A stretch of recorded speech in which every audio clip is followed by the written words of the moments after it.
Hi, and welcome to this edition of Let's Talk.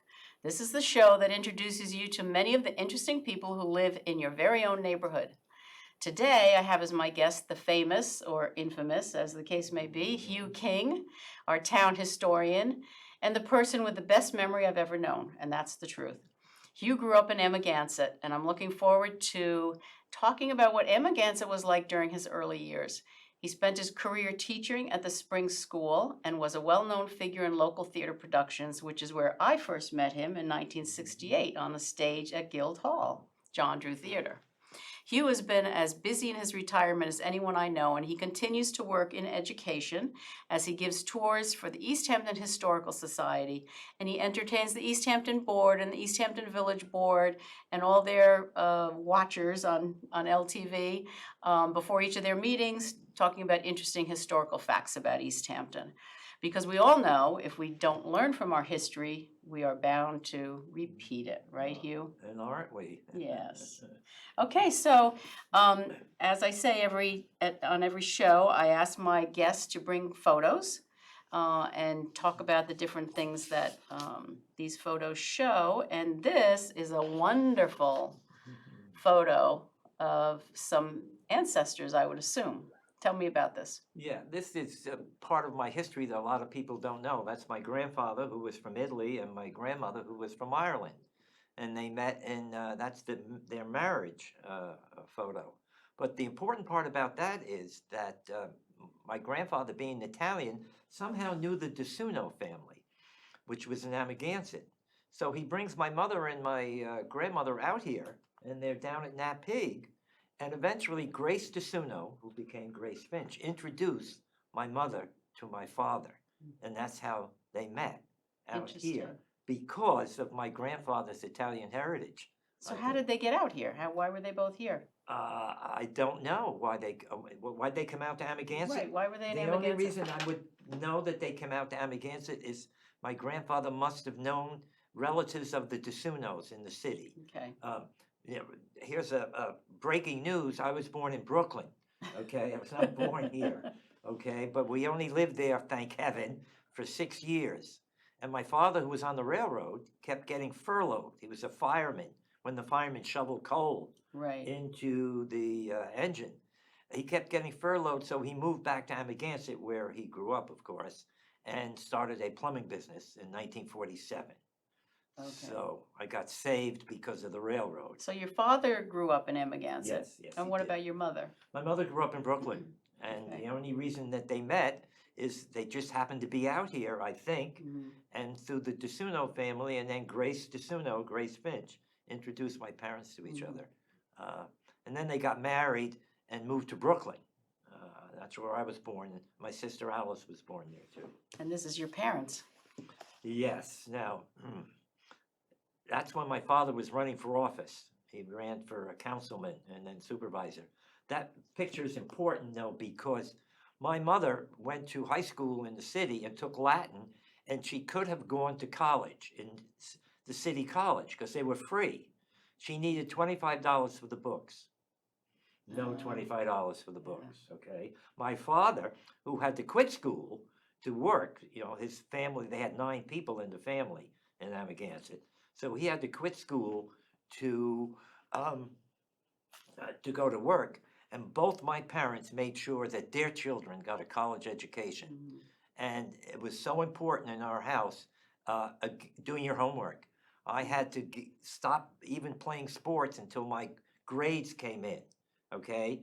And both my parents could have been upset that they didn't get an education, but they made sure their children did. And but thankful for that. I went to Oneonta, State Teachers College, because there's no tuition. And it was cheap. And I didn't have to take out a lot of loans. So, but the one loan I did take out, this is how things were done. My father knew Mert Tyndall of Bridgehampton National Bank. So I need $700 or $800 loan. We go over there, Mert Tyndall asked me where I'm doing. I'm going to college. Okay, how much you want? Okay. My father and him shook hands. Yes. And I got the money. That's how we got our mortgage. Yeah. Sag Harbor Savings Bank. Tom Gaines. Tom Gaines. Yep. Handshake. Okay, as long as you have a plan. 'Cause- And then a lot of the workmen, a lot of the fishermen, and a lot of the builders would get their loan in the spring from the bank and then pay it back in the fall. right. They would get these bridge loans, I guess Mhm. you call them now. Yeah, a lot simpler times, of course. Yeah, very simple Yeah, times for yeah. sure. Well, so I want to know about growing up in Amagansett because, of course, I grew up in East Hampton Village.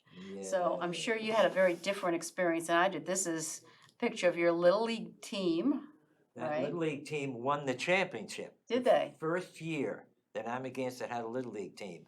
And the reason, growing up in Amagansett, right across the street from my house, there was an open lot. And we played every day in the summertime. We played baseball. Mhm. That lot, by the way, is still there. Or we'd go up to Amagansett School and play baseball every day.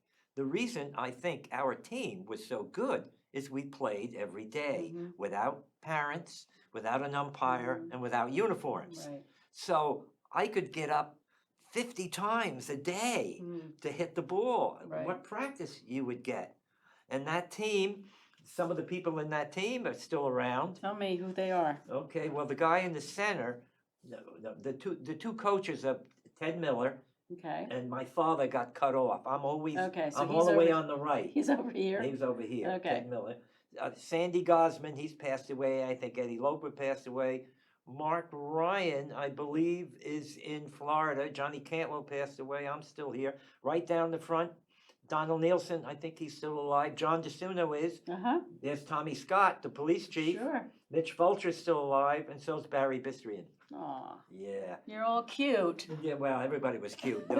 This was taken at Billy Boone Studios. It was Yes. on the highway. Uh-huh. Do you remember that? Yeah, we still have photos that say Boone's. Yeah, the Boone Studio. But that just shows you that in order to become good at the game, you needed to play a lot. You know Ross Glode, or from Spring Mhm, School. sure. He was in the major leagues. Right. Well, Ross Glode, Henry Meyer, Kevin Summers, Michael Bennett, they would play every day after school, all year round, those guys.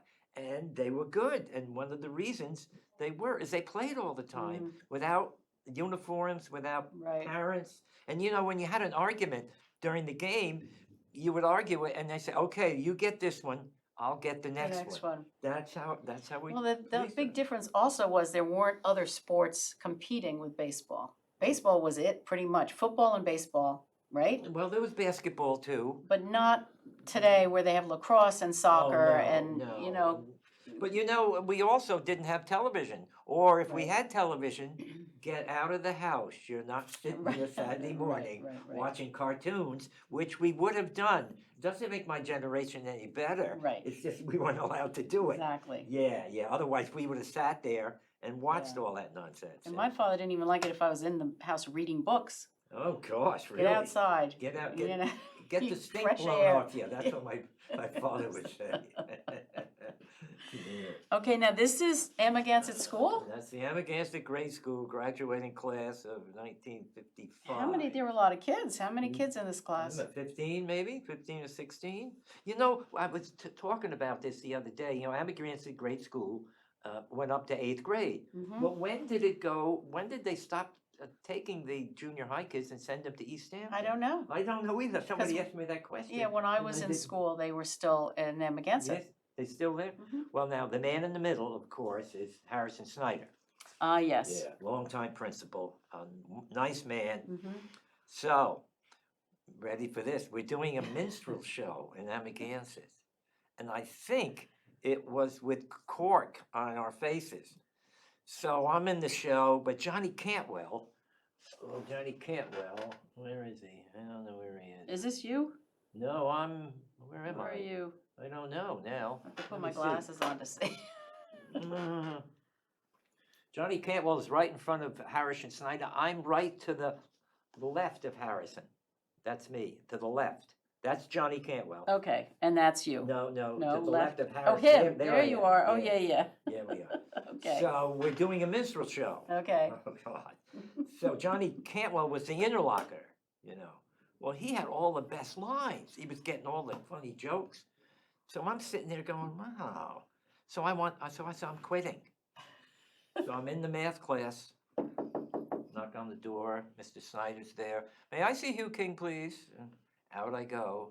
And you know what he told me? What? There are no small parts. No small parts. I've heard you say that No small a million parts. times. You're staying in the show. And I learned a valuable lesson. I was crying. Of course, you know, the principal's talking to you Right. outside. So, going on now, now I'm in 8th grade. Knock on the door. Mr. Snyder, may I see Hugh King, please? I'm going, what's Oh going no, on? what'd you do now? He says, I want you to censure a letter. I said, what does that mean? I want you to read this. And it was a letter saying that I got the Citizenship Award from the American Legion. And I went, whew, I didn't know what it was. So that was your first, I mean, we're going to talk a little bit about theater later, but that was your first production in Well, Amagansett. I was also in a play called about Jiminy Cricket and Pinocchio. Mhm. Right. Well, they had casting was different. Pinocchio was Donald Nielsen, who was tiny, and I was taller than him, so I was Jiminy Cricket. And then the only other play I remember is we did the Mexican hat dance. Oh. Da-dun, da-dun, da-dun, da-dun. I was up on the stage doing that. But the best one was when I was in like 6th grade. We used to have an assembly every Friday. Mhm. And Mrs. Griffin would have one of the girls read a section from the Bible. Okay. So the 4 girls are up there now. You know, reading the Bible's not easy, No. especially if you're an 8th grader. Right. Well, I'm sure she had them practice and she went over it. But when they were up there and if they made a mistake, she'd yell it out in the audience, you know. You did that. So today, boys and girls, we're going to see a short play, a mystery play. So the gym gets dark. We're in the gym, of course. It's the gym and the auditorium are the same. And there's a murder mystery going on. And it ends with Earl Levitt shooting a gun off. And then the lights go out. And we all scared. I have no idea what it was about. But the idea that they had a starter's pistol, this is like 1953 or 54. They had a starter pistol in the school. So that's my theater exam. And then, of course, we got to the Guildhall Players. Right. Right. And you, I mean, Amagansett was a great place to grow up. I mean, that. We grew up in happy days, you know, but we never came to East Hampton. You And know? I never knew any kids from Amagansett until we got to high school. Yeah, right. When the feeder schools came into the high school, then I made friends from Amagansett and Springs and Montauk. Yeah, you didn't get you may have gone to East Hampton to go to the movies, but I didn't go out to East Hampton to hang around. Right. I never went to Main Beach. Yeah. We never went to Main Beach in No. Amagansett. I never went to Amagansett. I never went to Montauk. I mean, we stayed in the village. That's And where your- we lived. And your parents didn't drive you around if you wanted to go No. somewhere. No. I remember one time driving to Montauk because the new highway had opened. And that was a God. big deal. My father said one Sunday afternoon, let's go check out the new highway yeah. to Montauk. Well, But- were you part of that? Yeah, my grandparents, I think, used to go for Sunday rides. Oh, People yes. used to go for Sunday rides. Absolutely. And we'd just stop in people's houses Yeah, right. randomly, or they'd see someone out in their yard working, and my father'd say, oh, there's so-and-so, hold on. You know, he'd pull in the driveway and And if you read the Star from like 1916, when people from East Hampton made a trip to Montauk, it got in the paper. I mean, Yeah. it was a big it deal. was a big deal. Yeah, It yeah, was. yeah. It was a So-and-so big deal. visited their friends in Montauk last Right, week. right. I know. It seems so foreign now, I mean, but. know. Okay, so here we have Oh, our there it favorite is. place. East for- Hampton High School. Right, I'm telling you, East Hampton High School, I got a wonderful education there. Miss Ebel was the teacher, you missed her. It's No, I missed okay. her. It's She had okay. just retired, I think. Yeah, she retired. No, she stayed for my class, Okay. 1959. Oh, Thank yeah, so you, she Miss Ebel. retired a long time before I got there. Yeah. So this is what you did. She said, let's talk about the Louisiana Purchase and go up to the board and write what you know about the Louisiana Purchase. So it's called board work. So you'd go up there, you'd run up there first to divide the board as skinny as possible because you didn't have enough to write. Then you'd write big, right? So whatever grade you got the first time, that's the grade you got the rest of the time. She was really awful in a lot of ways. She was a legend there. I mean, that's why I remember the name, because even when I was there in the late 60s, that people still talked about Well, Miss but she Ebel. was a big in the Ramblers, though. Then she Oh, was yeah. very, and she was. I think she might have been Suffolk County historian. I'm not Mm. sure. But of course, then there is Mrs. Schifflager. And I didn't have her either. Oh, you. She retired the year before Okay, Mrs. I Schiff. would get her. Really? Yeah, they Well, hired there's her. good news and bad news with Mr. Schifflager. One run-on or one incomplete sentence, the entire paper is a failure. You could have written Moby Dick, and if you had an incomplete sentence in it, it's gone. And then she would take your paper and read it in front of the Oh, room, gosh. just boom, boom, boom. Mm. So now it's time for the English Regents. There was 3 parts to the Regents. You couldn't take part 3, which is 20 questions about literature, unless you got her permission, because it was very difficult. You really had to be well read. Well, it's the day of the trial Regents. Billy Miller and I want to go out to baseball practice. So we don't want to do the essays. We do part 3. Almost got everyone wrong. So she says, okay, Hugh and Billy, I don't think you're going to pass the Regents, blah, blah, blah. Well, the day of the Regents comes. I get a 77. Billy gets a 72. So she sees me in the hall and she goes, Hugh, I've looked over your paper. I looked it over and I'm sorry. I couldn't find anything else wrong. You got a 70. Thank you, Mrs. She Schifflager. tried hard, right? Yeah. Oh, but I really learned how to write. Yeah. I learned how to write a certain way, at least, Mhm. from that. I was afraid to make a mistake in writing Mhm. after that. I didn't want to leave spelling mistakes or Right. incomplete sentences in my writing. And that's why I can't do the LOL and XOXO. No texting, huh? No, I don't want to go near that, please. So then you go off to college. Yeah. Did you do sports at college, or because you were doing No, sports I in East did. Hampton? I did. I thought I was going to get on the basketball team, but you get up to college and you're a pretty good player. Mhm. Guess what? Right. No, and it took too much time. So when I was a Yeah. freshman, I played on the JV, and it was just too much. So Mhm. I said, no, forget it. I wasn't good enough. That's the other thing. Yeah. So, and the first baseball game got snowed out at Oneonta. So I said, let's not do that. Okay. So no. Okay, so you graduate from college and you come back home to be a teacher. Oh boy, lucky. I got a job in Riverhead. right, Okay. for 2 years. The superintendent was Kenny Ross. Kenny Ross was the principal in Montauk at one time. So he knows Bill Likey, who's the principal at Springs. So I'm in Riverhead, and Fred Yardley says there's an opening for 5th grade in Springs. Yeah, but I already signed my contract for next year. Don't worry about it. Mm. All right, go down and see Bill Likey. I see Bill Likey. He says, okay, Hugh, I think we'd like to hire you for the 5th grade, but I signed my contract. Don't worry about it. Kenny Ross and Bill Likey were like this. And Bill Likey wanted to get rid of the 5th grade teacher, so they traded her to Riverhead because she had a librarian license, and I came to Springs. The greatest thing I ever happened. Great little school. My mother used to sub there. Oh, she did? She was a teacher, and she stayed home to raise her family, but she did a lot of subbing, and she always talked about Springs was her favorite school. She loved Springs School. Yeah. Now, Anybody we know there? Sure. You got the Bain triplets, Bill, Bob, and Jim. These 3? No, Where the are they? coat. See them? I can't. I gotta put my glasses on again. Okay. Can you find them? The triplets? They look a little different now. Right next to me is Bob Bain. Okay, and this one? That's Bill, and up there is Jim, next to Okay. Eddie Bonds. Okay. There's Tommy Verderosa, Yep, Tommy. Peter Bologna. Yep. Let's see now. There is Bennett, Daniel Paris, Barbara DeClark.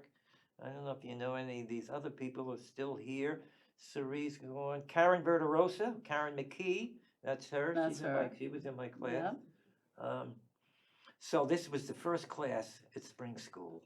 Oh. And it just went on and on and on. Every year, the great thing about teaching, of course, is every day is different. Right. You're not on an assembly line.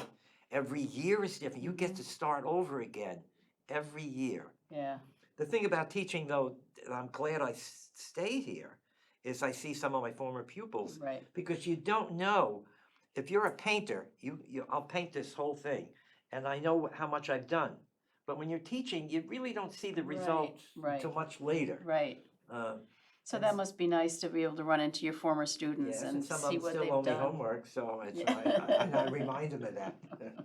No, I don't. Yeah. Okay, and here you are, not Well, teaching. no, that changed my life. Okay, tell me about that. I'm at the Royal Fish Restaurant in Amagansett. The Royal Fish Restaurant was run by Rich Filippa and Sue Filippa. And I knew Rich because we did theater in the Bridgehampton Community House Okay. in Bridgehampton. And he needed help in the restaurant. So I said, well, all right, I don't have a summer job. So I was the gopher.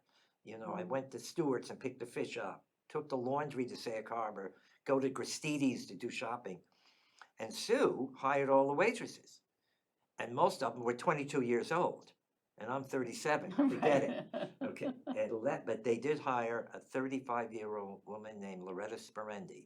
And that's where I met Loretta at the Royal Fish Restaurant in Amagansett. And then Sue and Rich said the magic words. Loretta, have you ever seen Hugh in a play? No, no. Well, that summer we were doing theater in Montauk at the Gurneys. It was a different play every week. And I was in the plays. So I said, Loretta, you want to go? And she says, well, I don't have a car. Well, I'll give you a ride. So it really wasn't a date. Uh-huh. And that's how it started. Mhm. It started in 1979 at the Royal Fish Restaurant. Wow. Yeah. And then 42 years later, we're still together. We were Wow. still together. Yeah. Yes. That changed my life. And you did a lot of theater. Well, yeah. Did Now let's Guildhall talk about theater Players. for a minute. We did Yeah. 1968. It was Oklahoma. Oklahoma. At Guildhall Players. Where, wait a minute now, yeah, but see, Don Neville was the director. No, not Oklahoma. That it was No, Bill Sturgis. no, wait a minute. Uh-oh. You don't know the story. Oh, I don't know the whole story. I was still in high school. Yeah, So. no, you didn't. So Don Neville is, he's going to direct Oklahoma, and he can't find anybody to play the part of Allie Hakem. Right. So he'll play it. Well, then he gets called to go to Florida, and that's how Sturgis took over. Okay. And then he calls me up and says, help, I need somebody to play this part. Well, I was building a house in Springs, and I said I wasn't going to do theater. He goes, help, please. So I go there and I look at the part. Are you kidding? Yeah, it was What a a great part, and you were so brilliant in oh, it. I mean, that God. was So made that's- for you. That's how I wound up in that. But let me tell you how I got into theater. You ready? Mhm. It's 1963. I'm sitting in a bar called the Newtown. That bar was up by the train station where Mhm, the cleaners right, were. It was in Newtown. And there was no school that next week. So I was in there. Sunday afternoon, the door opens and a goat walks in. And behind the goat come all these people. They had just done the tea house of the August moon, Oh. and they brought the goat to the cast party. So they go, isn't this fun? Why don't you join us? And Cast sure. party. So, okay. And I joined, and the first play was The Time of Your Life with Carlton Kelsey. It was terrible. My father woke up in the third act when the gun went off. We had champagne after every rehearsal. It was terrible, terrible. But that's my But that was the introduction to beginning. the theater, Mm. meeting people. You know, That was- meeting yeah. people. That's, unfortunately, I did meet too many. And Oklahoma was the first for me because I was in Yeah. high school and they were looking for singers for the chorus. So What that's else how was I in ended that? up there. Was Shirley Plitt? No, not Shirley Plitt. Yeah, Norm Plitt's wife. Norm Plitt's what? Yeah, not Shirley. no. I forget her first name. Yeah. But yeah, she was. And then Mrs. Sage, Missy Sage's mother. Yeah, Oh God, I can't remember the people's first names, names. but Bobby Carl from Sag Harbor. lots of was in good it. people in that Yeah, show. that was a great show. That was a great too. show, yeah. Unbelievable. We had a lot of fun with the Guildhall Players, I have to say. Those were Yeah, good times. and then the Maidstone Regional Theater Company came, and then Community Theater Company. Right. Really. Right. We were fortunate. Yeah. That's all gone. One of the places where you can do theater is right here. At in LTV. because Yeah. we just did a show Right. with local people. Right, which right? was great fun, yeah. It It was. was very reminiscent of the old days. I know, no, it was great. Yes. Okay, we're running short on time, so I want to Okay. get through the rest of these. And Here's there she is. That's lovely Loretta. Well, Loretta was doing her research. She did her research on the neo-pagan and Wiccan movement in the United States. And there she is on one of her jaunts, actually relaxing. And it's great that Loretta did her research here because she originally wanted to go to Bali. Oh, No, well, thank you. Please, Loretta, thanks for staying here. And this your And here are sisters? my three sisters, my two sisters. sisters. This is us. Terry, I had a brother named Terry who passed away. And there's another quick point. Terry was mentally challenged. Mhm. And when they didn't have a class, until Harrison Snyder opened up the Amagansett grade school. Uh-huh. That was the first class. They called them retarded children Right. in those days. But when I looked at this picture, we all have the same nose. Yes, you do. I You never look alike. realized that before. Yes. There they are. I do have a story about Terry, but I'll tell you that because we're running out of time, and Okay, I there want to we make are at sure Home we Sweet see Home. this. That's right. Loretta and I worked there for 14 years. And this Loretta- is your retirement. I mean, you worked at Home Sweet Home, right? When you retired from teaching. Yep. You've been doing that Since for 1999. a long time now. And Loretta resurrected those gardens. Yes. So- Yeah. The gardens are Yeah, amazing. yeah. There we are. Good. Yeah, beautiful. We covered them. So I have, my last question for you is, do you ever watch Inside the Actor Studio? James Lipton. James when he asked- Lipton, What is he with the asking? questions at the end? Yeah. Okay, my favorite one, I'm gonna ask you my favorite one, which is if heaven exists, what would you like to hear God say when you get to the pearly gates? Well, we've looked at your edition. There are some flaws. You need to work on the following things, but in order to increase your education, we're going to let you in on a trial basis. Okay, all And right. I'd accept that. Okay. Well, I want to thank Hugh King for Oh, telling this us is the great, story Barbara. of Thank his you. life. I wish we had more time to spend talking about Amagansett and life on the East End when it was such an incredibly special place to grow up. My special thanks to Marshall and Sterling Insurance of East Hampton for sponsoring the show, and to LTV for making community access a reality here in East Hampton. Please tune in again and meet yet another of the many fascinating people who make this place so interesting. Thanks so much.